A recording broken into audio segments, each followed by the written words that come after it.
39장. 요셉이 이끌려 애굽에 내려가매 바로의 신하 친위대장 애굽 사람 보디발이 그를 그리로 데려간 이스마엘 사람의 손에서 요셉을 사니라. 여호와께서 요셉과 함께 하심으로 그가 형통한 자가 되어 그의 주인 애굽 사람의 집에 있으니 그의 주인이 여호와께서 그와 함께 하심을 보며 또 여호와께서 그의 범사에 형통하게 하심을 보았더라. 요셉이 그의 주인에게 은혜를 입어 섬김에 그가 요셉을 가정 총무로 삼고 자기의 소유를 다 그의 손에 위탁하니 그가 요셉에게 자기의 집과 그의 모든 소유물을 주관하게 한 때부터 여호와께서 요셉을 위하여 그 애굽 사람의 집에 복을 내리심으로 여호와의 복이 그의 집과 밭에 있는 모든 소유에 미친지라. 주인이 그의 소유를 다 요셉의 손에 위탁하고 자기가 먹는 음식 외에는 간섭하지 아니하였더라. 요셉은 용모가 빼어나고 아름다웠더라. 그 후에 그의 주인의 아내가 요셉에게 눈짓하다가 동침하기를 청하니 요셉이 거절하며 자기 주인의 아내에게 이르되 내 주인이 집안의 모든 소유를 간섭하지 아니하고 다 내 손에 위탁하였으니 이 집에는 나보다 큰 이가 없으며 주인이 아무것도 내게 금하지 아니하였어도 금한 것은 당신뿐이니 당신은 그의 아내임이라. 그런즉 내가 어찌 이 큰 악을 행하여 하나님께 죄를 지으리까. 여인이 날마다 요셉에게 청하였으나 요셉이 듣지 아니하여 동침하지 아니할 뿐더러 함께 있지도 아니하니라. 그러할 때 요셉이 그의 일을 하러 그 집에 들어갔더니 그 집 사람들은 하나도 거기에 없었더라. 그 여인이 그의 옷을 잡고 이르되 나와 동침하자. 그러나 요셉이 자기의 옷을 그 여인의 손에 버려두고 밖으로 나가매 그 여인이 요셉이 그의 옷을 자기 손에 버려두고 도망하여 나감을 보고 그 여인의 집 사람들을 불러서 그들에게 이르되 보라, 주인이 히브리 사람을 우리에게 데려다가 우리를 희롱하게 하는도다. 그가 나와 동침하고자 내게로 들어오므로 내가 크게 소리질렀더니 그가 나의 소리질러 부름을 듣고 그의 옷을 내게 버려두고 도망하여 나갔느니라 하고 그의 옷을 곁에 두고 자기 주인이 집으로 돌아오기를 기다려 이 말로 그에게 말하여 이르되 당신이 우리에게 데려온 히브리 종이 나를 희롱하려고 내게로 들어왔으므로 내가 소리질러 불렀더니 그가 그의 옷을 내게 버려두고 밖으로 도망하여 나갔나이다. 그의 주인이 자기 아내가 자기에게 이르기를 당신의 종이 내게 이같이 행하였다 하는 말을 듣고 심히 노한지라. 이 요셉의 주인이 그를 잡아 옥에 가두니 그 옥은 왕의 죄수를 가두는 곳이었더라. 요셉이 옥에 갇혔으나 여호와께서 요셉과 함께 하시고 그에게 인자를 더하사 간수장에게 은혜를 받게 하시매 간수장이 옥중 죄수를 다 요셉의 손에 맡김으로 그 재반 사물을 요셉이 처리하고 간수장은 그의 손에 맡긴 것을 무엇이든지 살펴보지 아니하였으니 이는 여호와께서 요셉과 함께 하심이라. 여호와께서 그를 범사에 형통하게 하셨더라. 40장. 그 후에 애굽 왕의 술 맡은 자와 떡 굽는 자가 그들의 주인 애굽 왕에게 범죄한지라. 바로가 그 두 관원장 곧 술 맡은 관원장과 떡 굽는 관원장에게 노하여 그들을 친위대장의 집안에 있는 옥에 가두니 곧 요셉이 갇힌 곳이라. 친위대장이 요셉에게 그들을 수종들게 하며 요셉이 그들을 섬겼더라. 그들이 갇힌 지 여러 날이라. 옥에 갇힌 애굽 왕의 술 맡은 자와 떡 굽는 자 두 사람이 하룻밤에 꿈을 꾸니 각기 그 내용이 다르더라. 아침에 요셉이 들어가 보니 그들에게 근심의 빛이 있는지라. 요셉이 그 주인의 집에 자기와 함께 갇힌 바로의 신하들에게 묻되 어찌하여 오늘 당신들의 얼굴에 근심의 빛이 있나이까. 그들이 그에게 이르되 우리가 꿈을 꾸었으나 이를 해석할 자가 없도다. 요셉이 그들에게 이르되 해석은 하나님께 있지 아니하니까 청하건대 내게 이르소서. 술 맡은 관원장이 그의 꿈을 요셉에게 말하여 이르되 내가 꿈에 보니 내 앞에 포도나무가 있는데 그 나무에 3가지가 있고 싹이 나서 꽃이 피고 포도송이가 익었고 내 손에 바로의 잔이 있기로 내가 포도를 따서 그 즙을 바로의 잔에 짜서 그 잔을 바로의 손에 들였노라. 요셉이 그에게 이르되 그 해석이 이러하니 3가지는 사흘이라. 지금부터 사흘 안에 바로가 당신의 머리를 들고 당신의 전직을 회복시키리니 당신이 그 전에 술 맡은 자가 되었을 때에 하던 것 같이 바로의 잔을 그의 손에 드리게 되리이다. 당신이 잘 되시거든 나를 생각하고 내게 은혜를 베풀어서 내 사정을 바로에게 아뢰어 이 집에서 나를 건져주소서. 나는 히브리 땅에서 끌려온 자여 여기서도 옥에 갇힐 일을 행하지 아니하였나이다. 떡 굽는 관원장이 그 해석이 좋은 것을 보고 요셉에게 이르되 나도 꿈에 보니 흰떡 3광주리가 내 머리에 있고 맨 윗광주리에 바로를 위하여 만든 각종 구운 음식이 있는데 새들이 내 머리의 광주리에서 그것을 먹더라. 요셉이 대답하여 이르되 그 해석은 이러하니 3광주리는 사흘이라. 지금부터 사흘 안에 바로가 당신의 머리를 들고 당신을 나무에 달리니 새들이 당신의 고기를 뜯어먹으리이다 하더니 제3일은 바로의 생일이라. 바로가 그의 모든 신하를 위하여 잔치를 베풀 때에 술 맡은 관원장과 떡 굽는 관원장에게 그의 신하들 중에 머리를 들게 하니라. 바로의 술 맡은 관원장은 전직을 회복하며 그가 잔을 바로의 손에 받들어 드렸고 떡 굽는 관원장은 매달리니 요셉이 그들에게 해석함과 같이 되었으나 술 맡은 관원장이 요셉을 기억하지 못하고 그를 잊었더라. 41장.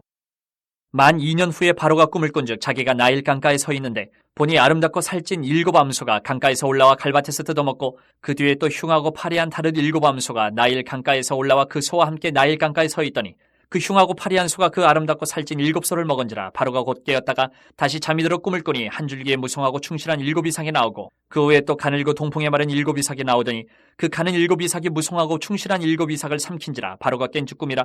아침에 그의 마음이 번민하여 사람을 보내어 애굽의 점술가와 현인들을 모두 불러 그들에게 그의 꿈을 말하였으나 그것을 바로에게 해석하는 자가 없었더라. 술 맡은 관원장이 바로에게 말하 이르되 내가 오늘 내 죄를 기억하나이다. 바로께서 종들에게 놓아사 나와 떡 굽는 관원장을 친위 대장이 집에 가두셨을 때에 나와 그가 하룻밤에 꿈을 꾼즉 각기 뜻이 있는 꿈이라. 그것에 친위 대장이 종된 히브리 청년이 우리와 함께 있기로 우리가 그에게 말하며 그가 우리의 꿈을 풀되 그 꿈대로 각 사람에게 해석하더니 그 해석한 대로 되어 나는 복직되고 그는 매달렸나이다. 이에 바로가 사람을 보내어 요셉을 부르매 그들이 급히 그를 옥에서 내놓은지라.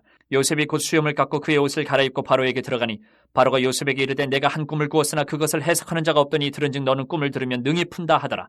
요셉이 바로에게 대답하여 이르되 내가 아니라 하나님께서 바로에게 편안한 대답을 하시리이다.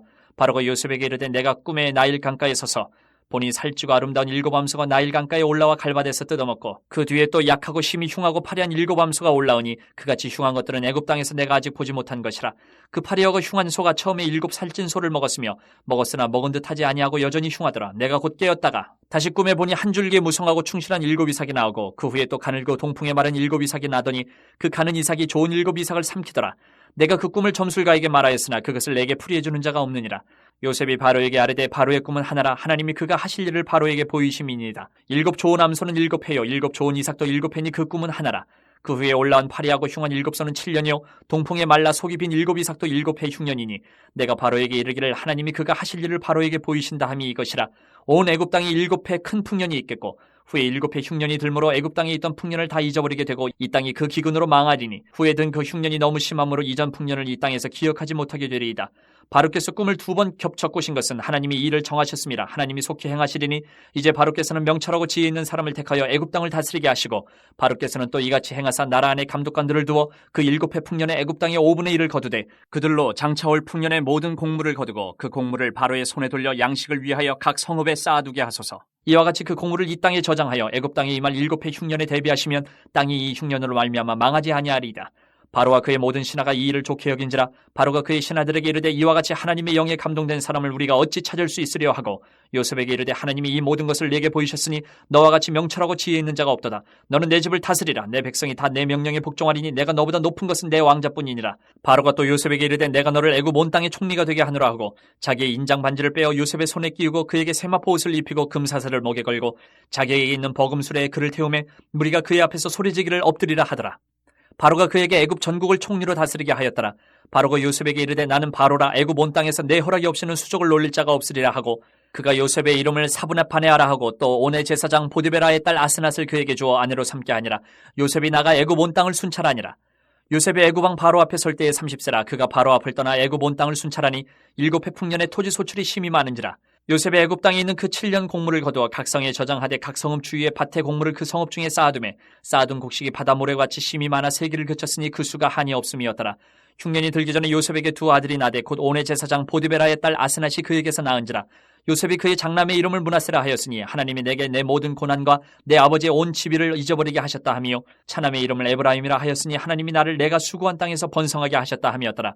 애굽 땅에 일곱 해 풍년이 그치고 요셉의 말과 같이 일곱 해 흉년이 들기 시작하며 각국에는 기근이 있으나 애굽 온 땅에는 먹을 것이 있더니 애굽 온 땅이 굶주림에 백성이 바로에게 부르짖어 양식을 구하는지라. 바로가 애굽 모든 백성에게 이르되 요셉에게 가서 그가 너희에게 이르는 대로 하라 하니라. 온 지면에 기근이 있음에 요셉이 모든 창고를 열고 애굽 백성에게 팔세. 애굽 땅에 기근이 심하며 각국 백성도 양식을 사려고 애굽으로 들어와 요셉에게 이르렀으니 기근이 온 세상에 심함이었더라.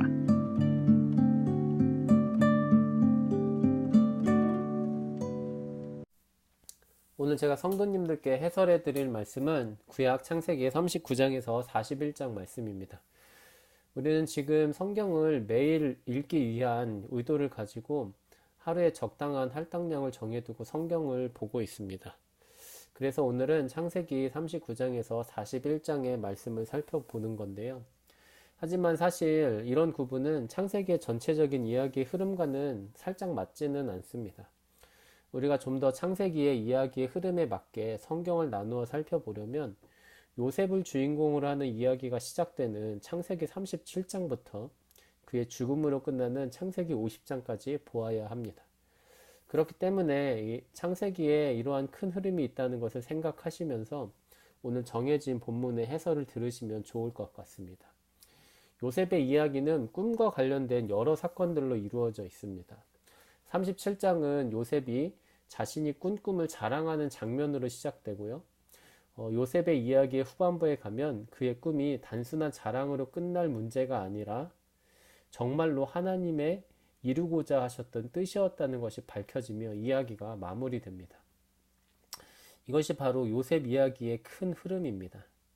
우리는 이러한 큰 흐름을 갖고 있는 요셉 이야기 전체를 하나의 큰 이야기라고 할 수 있을 것 같습니다.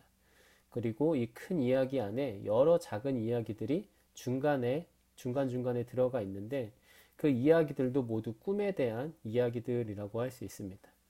먼저 요셉 이야기의 전체적인 큰 흐름에 대해서 살펴보겠습니다. 처음에 요셉은 그가 꾼 꿈으로 인해 죽음에 가까운 삶을 살게 됩니다. 그리고 이야기의 후반부에 가서야 그는 그의 꿈대로 영광스러운 삶을 살게 됩니다. 간단하게 이야기하자면 요셉의 전체 인생은 꿈 때문에 죽을 뻔했다가 나중에 가서야 꿈 때문에 살게 되었다라는 말로 표현할 수 있을 것 같습니다.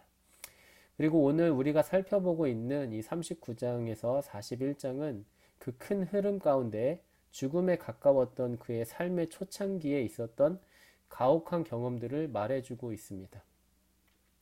정말로 많은 사람들이 39장에서 요셉이 성적 유혹에 넘어가지 않은 모습에 특별히 주목하며 그의 신앙을 칭찬을 합니다.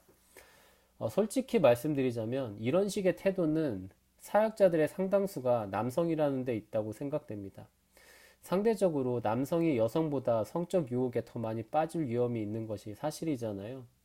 그리고 목사라고 해서 그러한 남성의 어두운 면에서 자유로운 것도 아닙니다.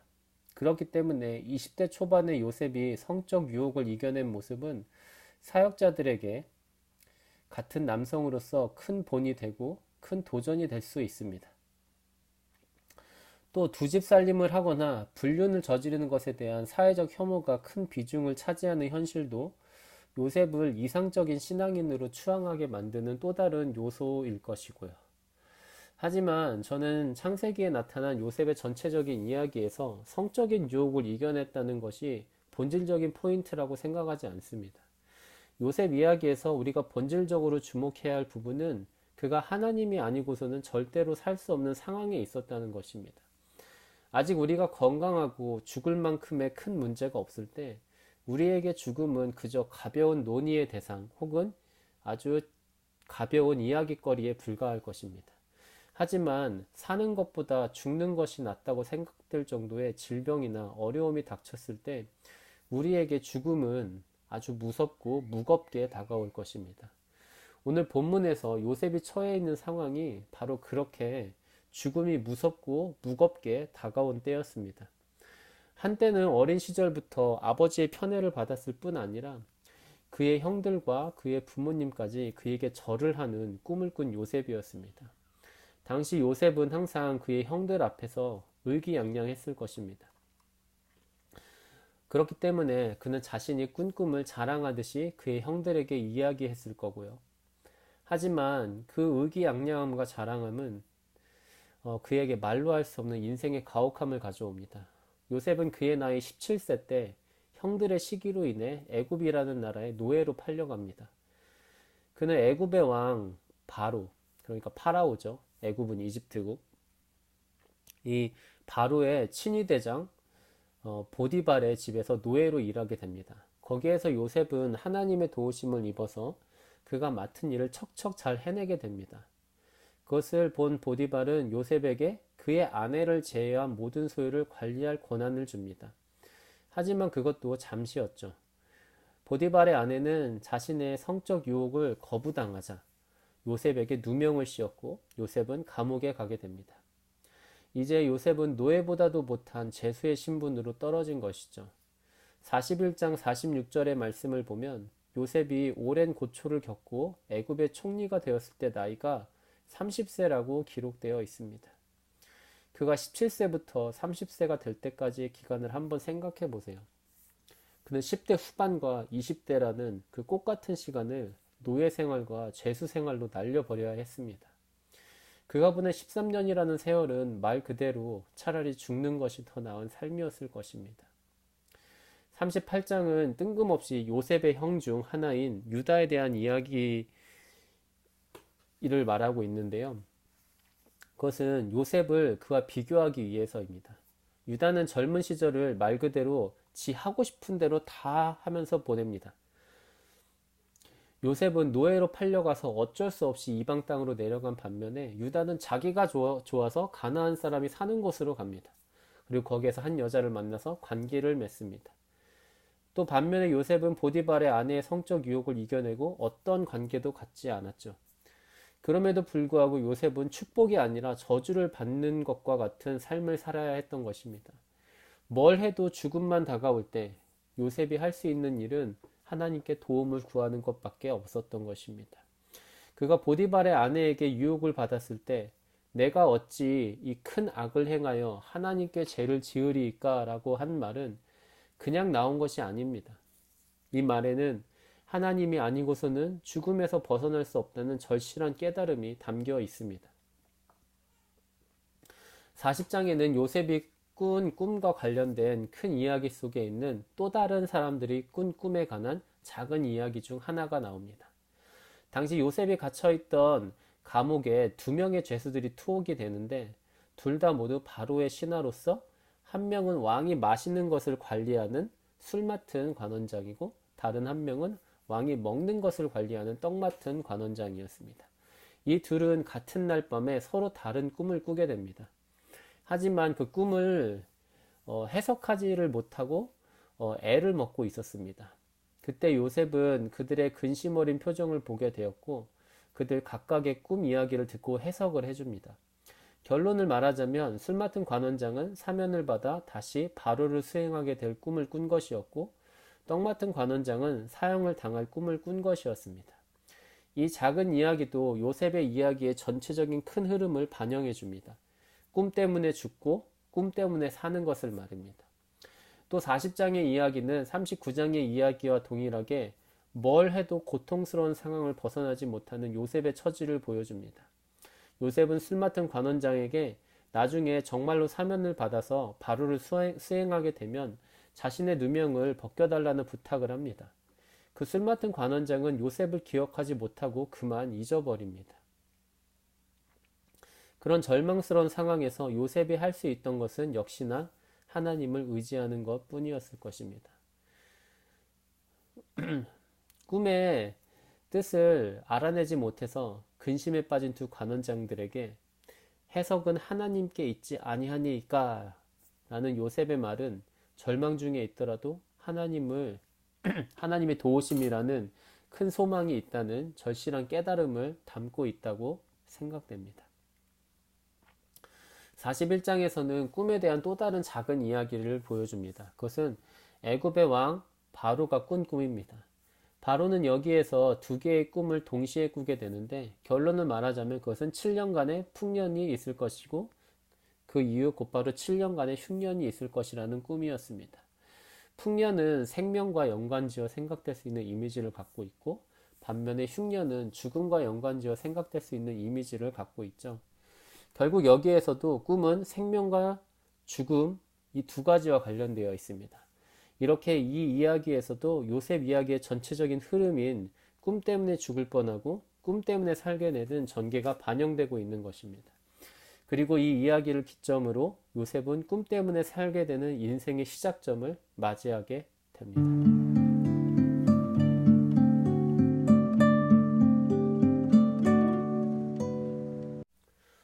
창세기 39장은 훗날 야곱, 그러니까 나중에 이스라엘이라고 불리게 된 사람의 12명의 아들들이 있었는데 이 12명의 아들들 중에 장자권, 즉 큰 아들의 권한을 얻게 된 요셉의 진면목을 보여주는 이야기라고 할 수 있습니다. 37장에서 처음으로 등장한 요셉은 사실 아버지의 편애를 받으며 버릇없이 자란 얄미운 동생의 이미지로 묘사된 게 사실입니다. 하지만 그 이후 39장에서 나오는 요셉은 전혀 다른 사람이 되어 있는 것을 볼 수 있습니다. 그리고 37장과 39장 사이에 추가되어 있는 이스라엘의 4번째 아들 유다의 이야기는 이러한 전개를 더욱 흥미롭게 만들어줍니다. 야곱을 주인공으로 하는 이야기가 36장에서 마무리되고 그 이후 요셉을 주인공으로 하는 이야기가 나온다는 것은 이제 요셉이 하나님과 언약을 맺은 집안의 장자이며 큰 아들이며 이는 곧 그가 새로운 집안의 대표자라는 것을 의미합니다. 하지만 모두 아시는 바와 같이 요셉은 순서상 12명의 아들들 중 11번째로 큰아들의 권한을 받을 자격이 되지 않습니다. 39장의 이야기는 그럼에도 불구하고 왜 요셉이 야곱 이후의 세대를 대표하는 큰아들이 되었는지에 대한 본격적인 설명을 해주고 있습니다. 순서상 야곱의 첫 번째 아들인 르우벤이 큰 아들의 권한을 갖고 있었습니다. 하지만 창세기 35장 22절에는 르우벤에 대한 다음과 같은 기록이 있습니다. 르우벤이 가서 그 아버지의 첩 비라와 동침함에 이스라엘이 이를 들었더라. 르우벤은 그의 아버지의 첩이자 그의 동생들 단과 납달리의 어머니인 비라와 관계를 가진 것입니다. 이 일로 인해서 르우벤은 큰아들의 권한을 상실합니다.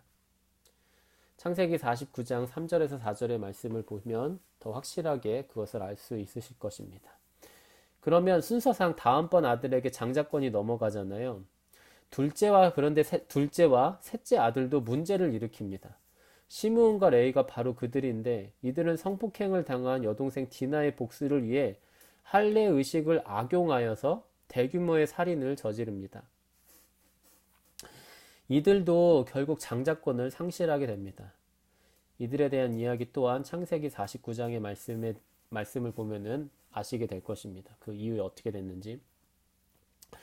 이제 장자권은 네 번째 아들인 유다에게 넘어갑니다. 나중에 창세기 49장에서 야곱이 유다에 대한 예언이자 축복을 하는데 그 내용을 보면 유다가 큰 아들인 것처럼 보입니다. 그리고 더 나중에 가면 이스라엘이 왕이 다스리는 나라, 곧 왕국이 되는데 이 왕국이 되었을 때 다윗이 왕이 된 것을 시작으로 이스라엘의 왕은 유다의 자손에서 나오게 됩니다. 이것은 야곱의 예언대로 유다 자손들이 장자 지파로서 이스라엘을 통치했다는 것을 보여줍니다. 하지만 이미 우리가 살펴본 것처럼 창세기에서는 야곱 이후에 하나님과 언약을 맺은 집안의 큰 아들의 권한을 받은 사람은 바로 요셉입니다. 이러한 사실은 훗날 다른 세대의 후손들에게 궁금증을 불러일으킬 수 있습니다. 특별히 다윗 왕 이후의 후손들에게는 더 그렇겠죠. 이미 야곱은 유다가 장자인 것처럼 예언을 했고 또 실제로 그의 후손들이 이스라엘의 왕으로서 지금의 이스라엘을 다스리고 있기 때문입니다. 그런데도 왜 유다가 아니라 요셉이 큰 아들이 되었는가라는 궁금증이 생길 수 있는 것입니다. 이러한 궁금증에 대한 답이 바로 38장과 39장의 이야기입니다.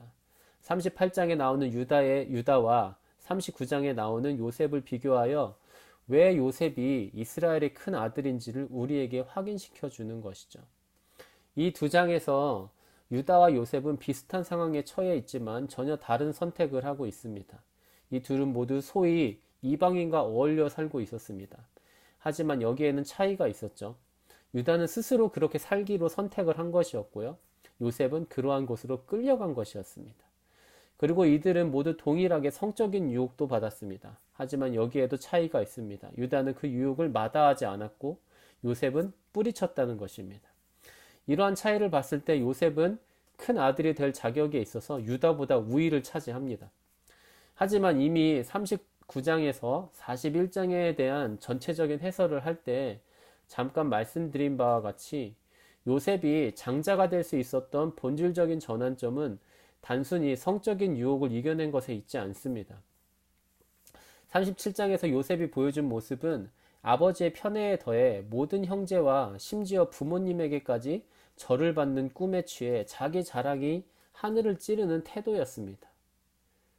물론 성경을 읽는 제3자의 입장에서 우리는 그의 꿈이 하나님께서 주신 꿈이라는 것을 알고 있습니다. 하지만 37장의 이야기만 보면 당시 요셉에게 하나님에 대한 인식이 있었는지 없었는지는 굉장히 모호합니다. 그의 입에서 하나님에 대한 언급이 전혀 나오고 있지 않기 때문입니다. 하지만 39장에 나오는 요셉은 전과는 확실히 달라진 모습을 보여줍니다. 여기에서 그는 무엇이 선한 일이고 무엇이 죄인지에 대한 기준을 하나님께 두고 있습니다. 자신을 유혹하는 보디발의 아내에게 그는 이렇게 이야기하죠. 내가 어찌 이 큰 악을 행하여 하나님께 죄를 지으리이까? 이러한 고백을 가지고 살았던 요셉이었기에 신분이 노예일 때나 그보다 못한 죄수일 때나 모두 형통한 삶을 살 수 있었던 것입니다. 그는 하나님이 아니고서는 그의 생명을 온전히 지킬 수 있는 길이 없다는 것을 확실히 알고 하나님만을 의지했기 때문입니다. 옛날 아버지의 편애를 받으면서 어쩌면 교만한 마음을 가졌던 때에는 오히려 비참한 일을 겪어야 했던 요셉이었습니다. 반면에 그는 가족과 고향으로부터 쫓겨나고 노예로 모자라 죄수로 살 때에 오히려 형통한 삶을 경험하게 됩니다. 아버지의 편애가 자신을 지켜주는 것이 아니라 하나님의 자비하심이 그를 지켜주는 것을 알게 된 것입니다. 상대방이 약점을 보이거나 약해져 있을 때 그것을 나의 이익을 최대치로 늘릴 수 있는 기회로 삼는 것을 우리는 무자비함이라고 말할 수 있을 것입니다. 반대로 누군가가 약점을 보이고 약해져 있는 것을 보고 불쌍히 여기고 도와주고자 하는 마음을 우리는 자비함이라고 말할 수 있을 것입니다. 하나님은 어떤 분이실까요? 하나님은 자비하신 하나님이십니다. 한때는 교만했다가 비참한 상태에 이른 지금에서야 하나님을 찾는 염치 없는 태도라고 할지라도 하나님은 그에게 자비하심을 보여주십니다.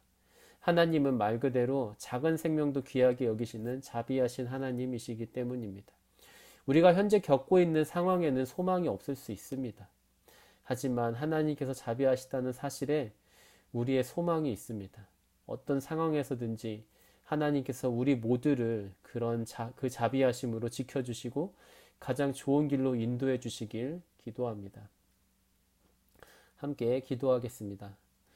거룩하고 자비하신 하나님 아버지, 오늘도 하나님의 자비하심을 구합니다. 예전보다 좀 살만해졌다고 해서 조금이라도 교만해지거나 하나님을 의지하는 것을 소홀히 하는 우리가 되지 않도록 인도해 주옵소서. 항상 겸손하고 간절한 마음으로 하나님만을 의지하는 우리가 되어 하나님의 자비하심을 매일 깊고 새롭게 경험할 수 있도록 인도해 주옵소서. 예수님의 이름으로 기도합니다. 아멘.